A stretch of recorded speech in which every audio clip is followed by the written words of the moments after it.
China on the menu or at the table? Flights to China seem suddenly packed with prime ministers and presidents.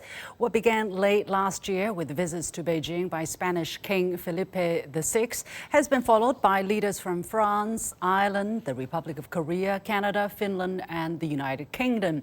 Some see this as a thaw or reset in relations with China. Others express concern that many of these countries are simply building leverage in their bargaining with Washington.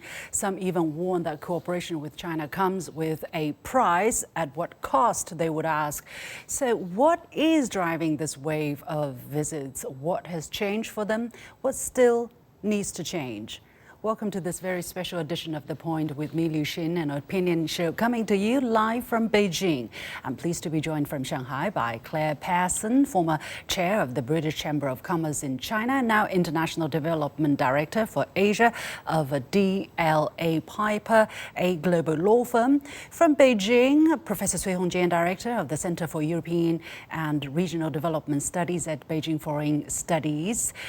Also in Beijing, Ben Norton, Editor-in-Chief of Geopolitical Economy Report, and here in the studio, Ina Tangen, Senior Fellow at the Center for International Governance Innovation and Chairman of Asia Narrative Substack. The warmest welcome to all of you. So a quick review, a quick timeline of what has happened in Beijing from late last year to early this year. Several world leaders have been visiting China. Just to give you an idea, for instance, in November last year, Spanish King Felipe VI visited China. This was his first visit since becoming king, and the first state visit by a Spanish monarch in China in 18 years. Then in December, French President Emmanuel Macron.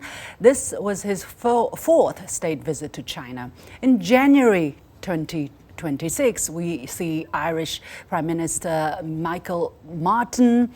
We also see ROK President Lee Jae-myung and Canadian Prime Minister Mark Carney. This was the first trip to China by a Canadian Prime Minister in 8 years. Then again, we also see Finnish Prime Minister Petteri Orpo, UK Prime Minister Keir Starmer. This was the first visit to China by a British Prime Minister in 8 years. Then in February, we are expecting German Chancellor Merz. He is expected to visit China. Now, what I have not mentioned is out of the five of so-called Five Eyes Securities Alliance of the West, four of these countries have visited China. We have already mentioned the UK and Canada, the other two being New Zealand and Australia. Leaders of these two countries visited China in June and July of 2025, respectively. So it does seem that the planes to Beijing have been packed with presidents and prime ministers from Western countries. So let me go to Claire. What are you seeing? Is there a trend? Has there been a trend going on here? Yeah, good to see you, Lucia. Yeah, I think there definitely is a trend. What I've seen is the boot's really on the other foot now. We think about last century, in the 20th century, China was a taker, now it's a maker of rules, a maker of decisions. It's no longer somewhere that people just go for bilateral business. It's somewhere where people go to launch global innovations. So I think there's a complete volte-face. I think the flurry of leaders, it's not a sign of panic. I think in the old days, to be powerful, you needed weapons of mass destruction. Now you need weapons of mass connection. And I think China has that convening power. There's a lot of air miles going on. And I was in one of the business meetings on Saturday morning in Shanghai. It was just a pleasure to be there. The cosmopolitan thought leaders have already pivoted, not just to Asia, to China. They know that the population is there, the progress is there, and the potential is there to connect not only with the largest middle class in the world, the domestic market of China, but to work with China as an innovation hub, to be a thought leader, not just in global products, but in global policy making. So if you like, China can enrich the world, one innovation at a time, and that innovation is coming out of Beijing, out of Shenzhen, out of Shanghai, and moving down the Belt and Road. For me, it's like Britain was in 1851 when it had, the Crystal Palace, the Great Exhibition, and it showed off its steam engines. You go to Shenzhen, it's like that today. And let's face it, after 1851, Britain was in an expansionist mode. China today is going through its industrial and its AI revolution simultaneously. It's obviously going to be the future largest economy in the world if it isn't already. It's just very modest, so not everyone knows that, but people who visit certainly do. Let me go to Professor Cui. Professor, you have been watching China-UK, China-Europe relations, China's international relations for decades. What are you seeing now that may be different? Yes, certainly.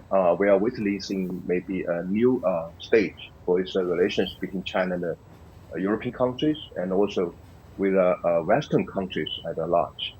As we know, it's also a result of the long time change of this mindset for some Western countries about China. According to our memory, even decades ago, China had been regarded as the major part of the questions or problems of the world. But now, certainly, for more and more Western countries, China has become very, very remarkable, important, and even critical part of the solutions for all of these challenges faced by most of Western countries. For example, how about the economic and trade cooperation? Comparing with the United States or some other major powers, now China played a more positive role to support the world economy, and China still insists this globalization direction and some other. And of course, geopolitical tension give a lot of stimulation to those Western countries, especially kind of very, very different policy from the United States. I think it also give a very, very big stimulation to these countries to look for some more maybe space for their diplomatic and also for their economic cooperation and some other to get a kind of a rebalance between China and the U.S. I think it could be very, very important thinking for those Western countries. Overall, positive takeaways. Ben, do you look at the events this way? Because some Chinese netizens, as I read through the social media postings, I can tell a certain degree of caution. They're saying, don't just come here for make money. Don't just come here where you need us. You need to change the way how you regard us, for instance, get rid of the arrogance, the prejudice, and then, this is going to be a true new realization of who Chinese really are or what China really is. With what kind of attitude are you watching the events unfolding? Well, I definitely share the skepticism, but I think this is really a reflection of what's happening in Washington. The United States is becoming increasingly protectionist, and we see that Trump is imposing high tariffs on the EU and has made it clear that he wants to decrease trade with Europe.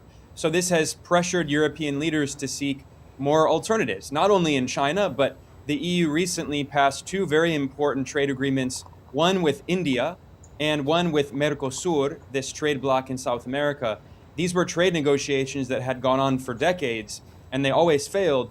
And yet now the increasing protectionism and tariff threats in the US have pressured Europe to seek alternatives. Of course, China, it has 1.4 billion people. It is the largest economy when you measure its GDP at purchasing power parity, or at market exchange rates, it's the second largest economy. So it makes sense that Europe is trying to diversify its economic partnerships.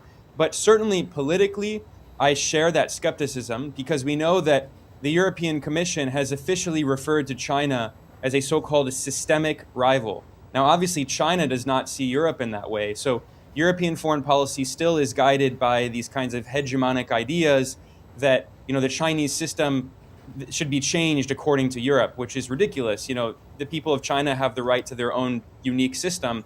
So I think there are many problems politically, but I think those issues can be resolved in the medium to the long term. In the short term, this is a reflection of the increasingly multipolar global order that we're in. And where the US had previously been the center of the global financial system and the center of trade. I mean, the US, because the dollar is the global reserve currency, the US is able to run these massive trade deficits with the rest of the world.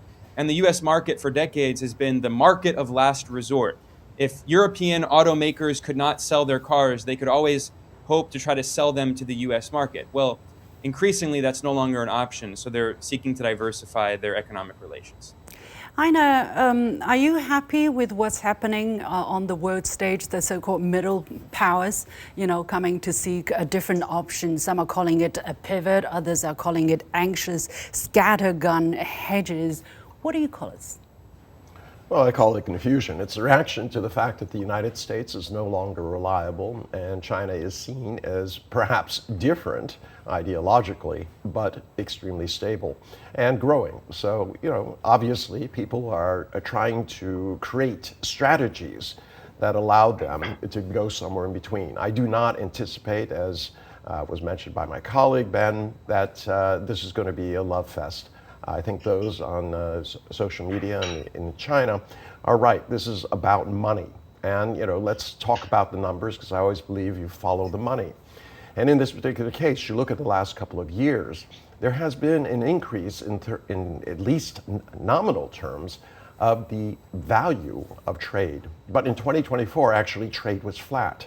And then last year, although the cost was up, the total volume was up 7%, just under 2.5% of that was due to actual volume. So what are we seeing here? The cost of doing business is going up. And why? Because of Donald Trump. Now, because he was only elected once, because he was elected the first time, they thought, oh, this is an aberration. The fact that he was elected a second time means that the bookends of Washington have changed. And as a result, they are seeking not only to de-risk themselves from the US by coming to China, they're also doing, as Ben pointed out, doing other deals with India, with South America, and that is going to continue. In terms of middle power standing up, they've had many opportunities, and they haven't taken them. I think your initial statement was correct. This idea of hedging, that somehow Donald Trump can be convinced that he has to side with them, or that in 3 years a new administration comes in and everything goes back to the wonderful way it used to be. So I think that this is unrealistic, and I think going forward, the middle powers should be uniting and saying, let's put an end to this nonsense where we're being pitted against ourselves. Are we dreaming here, Aina? No, you are, in the sense that until the attitude changes, I don't know how many times I've been lectured by European ambassadors that China will never be able to join the world stage in reality, e.g., according to their standards, until it sides with them on Ukraine, until it does this, that, and the other thing. It's the same kind of colonial mindset that we've always had and seen. And until that changes, just like in the United States, until it changes, and people believe, look, we're not the king of the world, we are simply part of it. Until those attitudes change, it's very, very difficult. You're going to continue to see whatever is happening in the moment, what exactly you said earlier, which is that it's a systemic rival, or it's the evil personified for the US. Yeah. Well, the reason why I asked the initial question, is China on the menu or at the table? Because I keep getting this impression that, we have always been here. We've been doing these things that we do for a very long time, and yet it was the Western country who said, look, China, you're in the wrong. We're going to de-risk, we're going to decouple, and then, oh, we need you. Then they come, and probably it happens again. A few months later, something again happens. Oh, see, China is the bad guy. China is not good. We need. For me, it's not treating China as an equal. It's always about the other side. China is this piece of cake on the table. When we like it, we slice it differently, or we eat it. When we don't like it, that's why I say probably the more fundamental questions has to be asked. What does China want? What is China? What does China need? And when we're dealing with China, when we're engaging with China, probably we also need to think, what about their feelings? What about their needs? What about their interests when we're doing all of this? Claire, am I thinking too much? I'm very skeptical, honestly. Lucian, that's why I like your program. You're difficult. I am very difficult to please. You're very difficult, Lucian, and that's exactly why I like working in China. China's not going to roll over to the Western powers. Do you know what one of my Chinese friends calls Brussels? The country club. Yeah, and lots China of rules, is too comfortable. But China actually, the country club, it's got its place, right? That's somewhere you can host conferences. But maybe it's been a bit too rich for too long to really relate to the majority of the world. And this is where I see China's unique role as a host. There's a reason 5 countries are coming to visit you. I really liked what Mark Carney said. There's been a rupture. I don't see it so much as a rupture as the rapture. It's like the second coming of China. China, it was the dominant power for most of the last 2,000 years. It will be the dominant power again. And that's really a hard headline to swallow for a lot of people who are fundamentally racist or scared of China. For people like me, I mean, when I joined our law firm about 26 years ago, we were going through a series of mergers to integrate the European offices. And I remember I was a young person and I had a secondee in my office from Germany. And I asked Michal, I said, it was in the newspaper that day. There was a lot of racist headlines about beat the Han. It was World Cup. And I said to Michael, I said, I'm embarrassed about those racist headlines from the British newspaper against Germany. But what do the Germans really think about the English? And Michal said, actually, Claire, we don't really think about you at all. And I think that is the hardest thing for Western hegemonic powers to understand. China's too busy. China's got 30 European countries within its own boundaries, if you like. It's got 14 countries on the border. It's inherently cosmopolitan. It's inherently diverse. It deals with the issues we're grappling with. And, Europe just has to come to China for advice, to learn what to teach. I hope they do. And we have to be large. We are large. I hope they do. I hope they do. But now that you mentioned the word learn, I do want to follow up on a very important question.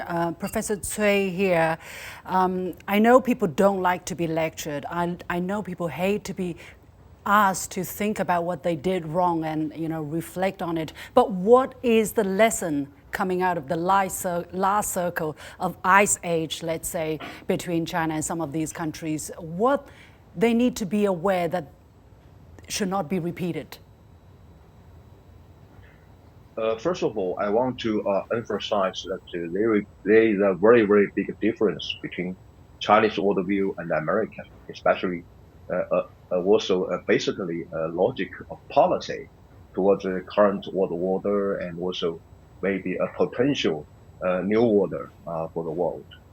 As we know now, for most of European or for most of Western countries, they're talking about who will be on the table, who will be on the menu. But I don't think it's a Chinese case. From a Chinese commitments and also it's right now, just pause there. Sorry. Right now, do you think is China on the menu for these Western countries, or is China giving a chair at least at the table? If we don't want to, if we don't want to be trapped into a so realistic thinking, I don't think that there will be somebody should be on the table or on the menu. I think from China's understanding, because China insists a kind of international relations, democracy, also, or maybe democratization of international relations, which means that nobody should be on the menu and everybody should be sat down around the table. Yeah.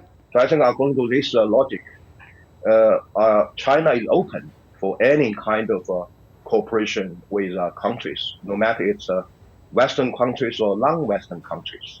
So I think that's a very, very big difference and also a positive difference between China and the US. And so I think it's a very big attraction from China to, some Western countries. So yes, once there are some lessons need to be learned for Western countries, I think firstly, to make clear what's the real situation also, and some, imagination in the mind. For the past decade, we can find out for most of Western countries, they try to be in the so-called comfortable zone by by uh, uh, by by relying deeply on United States. But even they are reluctant to know that China is different, and China will try to provide some more positive contribution to the world.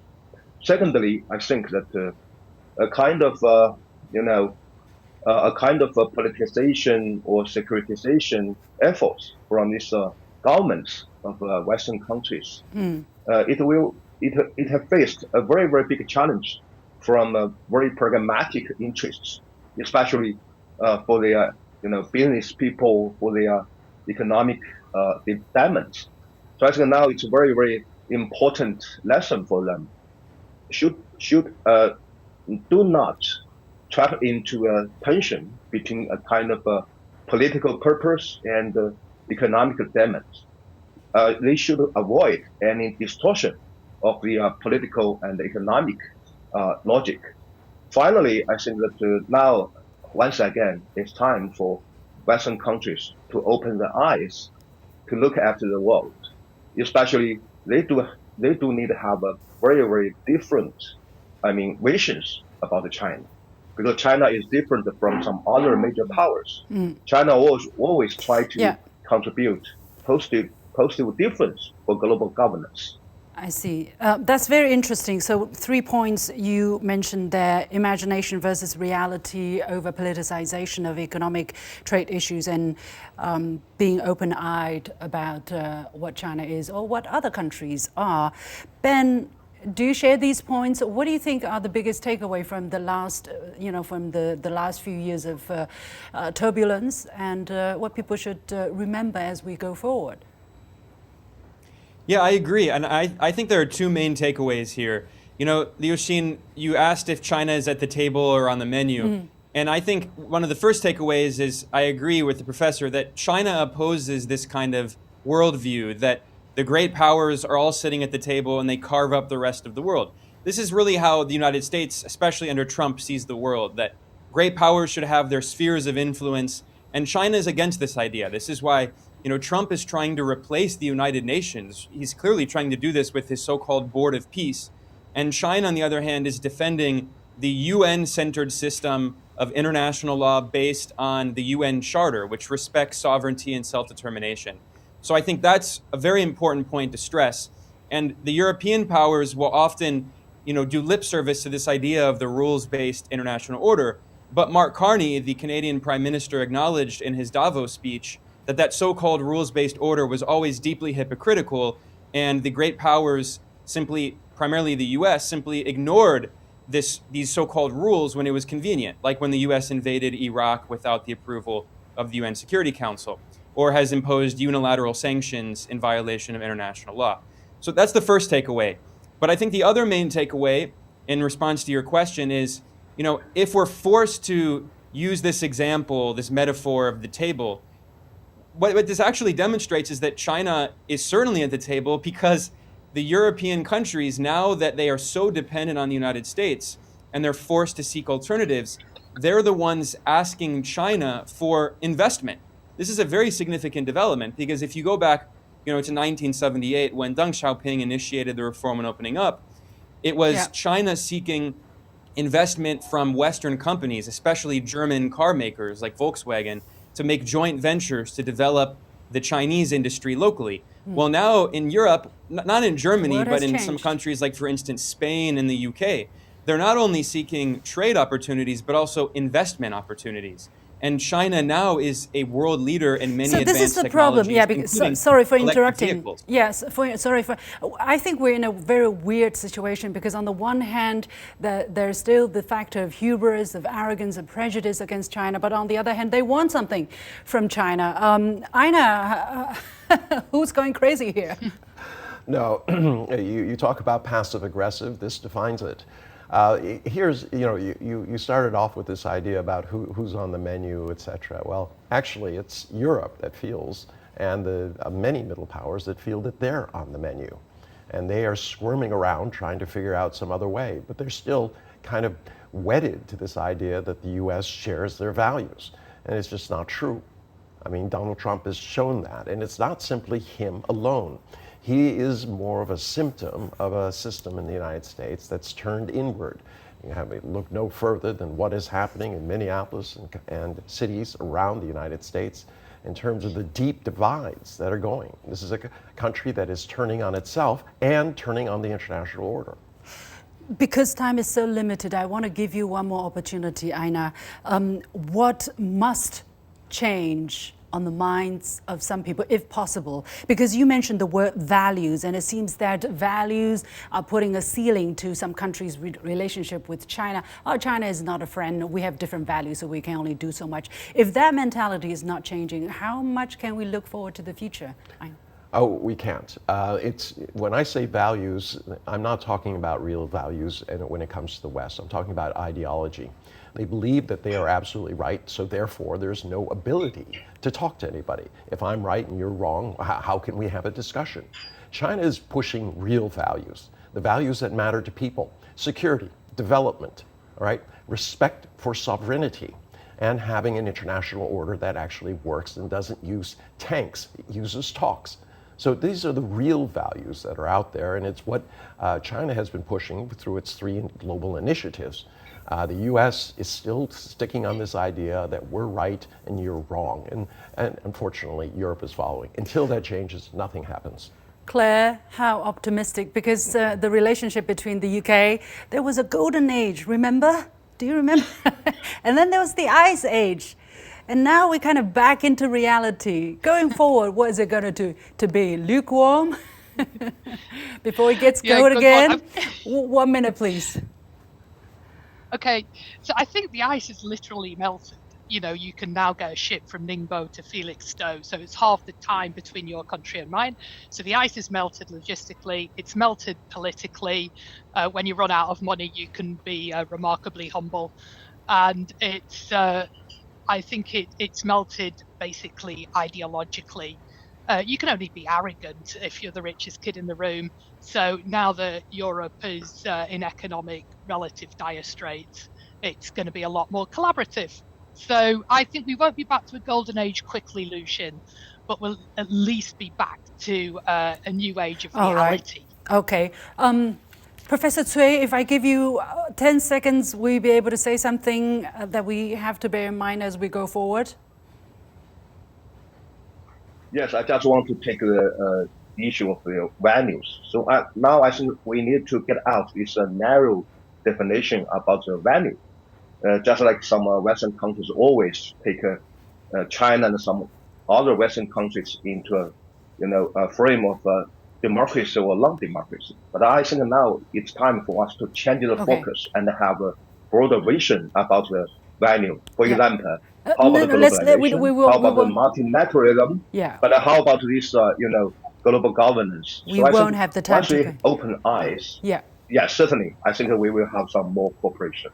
Thank you. Open eyes, really the key word to go. Keep our eyes open. Many thanks to Claire Pearson, Cui Hongjian, Ben Norton, and Aina.